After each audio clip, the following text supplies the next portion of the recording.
वे किसी को जीवन जीते हुए देखना चाहते हैं और वे किसी को परमेश्वर की शक्ति का, सामर्थ का प्रदर्शन करते हुए देखना चाहते हैं और वे इसे देखने जा रहे हैं। अब क्या आप जानते हैं कि यह प्रेरिताई नमूना है? अब वचन को टाले नहीं।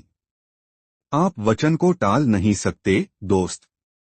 यह प्रेरिताई नमूना है। इसी तरह सुसमाचार चला।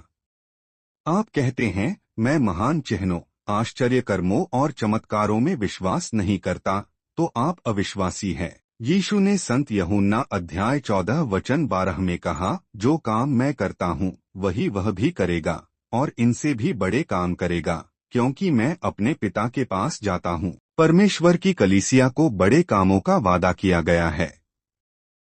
आप कहते हैं, भाई ब्रैनहम पहले ही चले गए हैं और हमें कुछ भी नहीं करना चाहिए। आप एक अविश्वासी हैं। बाइबल ने हमसे बड़े कामों का वादा किया है और बड़े कामों को स्वर्गारोहण से पहले देखा जाना चाहिए। जब आप इस तरह की बात करते हैं तो वे कहते हैं, ठीक है, वह एक चिन्ह ढूंढने वाला है और वह एक आश्चर्यकर्म ढूंढने वाला है। मैं एक चिन्ह ढूंढने वाला नहीं हूँ मेरे भाई, लेकिन मैं हर उस वादे पर दावा कर रहा हूँ जो परमेश्वर ने बाइबल में किया है। हम बीमारों पर हाथ रखेंगे और वे ठीक हो जाएंगे। जो काम मैं करता हूँ वही तुम भी करोगे और इससे भी बड़े काम तुम करोगे, यही हमसे वादा किया गया है। हाँ, हम वहाँ हैं। वे प्रचारक होने का दावा करते हैं। प्रेरित मिशनरी, आप रूस क्यों नहीं जाते?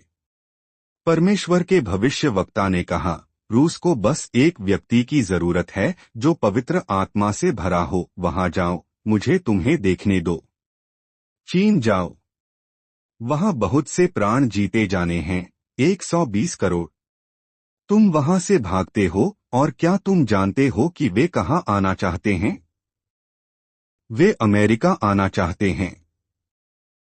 ओह, इन अन्य देशों के ये सभी छोटे प्रचारक अमेरिका में आकर सुसमाचार प्रचार करना चाहते हैं। वे यहां आकर सुसमाचार प्रचार करना चाहते हैं। फसल उनके देश में है।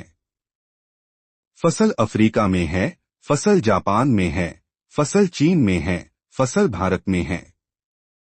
अमेरिका का दिन आ गया और पवित्र आत्मा इस राष्ट्र में नाराज हो गया और प्राणों की तलाश में अन्य देशों में चला गया, क्योंकि उन्होंने एक शक्तिशाली सेवकाई को अस्वीकार कर दिया। उन्होंने एक शक्तिशाली भविष्यवक्ता को अस्वीकार कर दिया। उन्होंने विलियम ब्रैनहैम को एक लिफाफे में मानव गोबर भेजा और उन्होंने कहा, हम आपके बारे में यही सोचते हैं।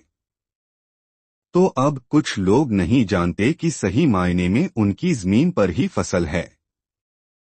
आप भारत में रहने वाले भारतीय अमेरिका में धर्म प्रचार करने के बारे में नहीं सोचे, उन्होंने बहुत कुछ सुन लिया है।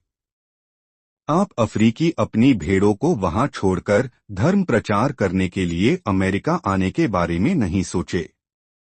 आपके पास भारत में उपजाऊ जमीन है।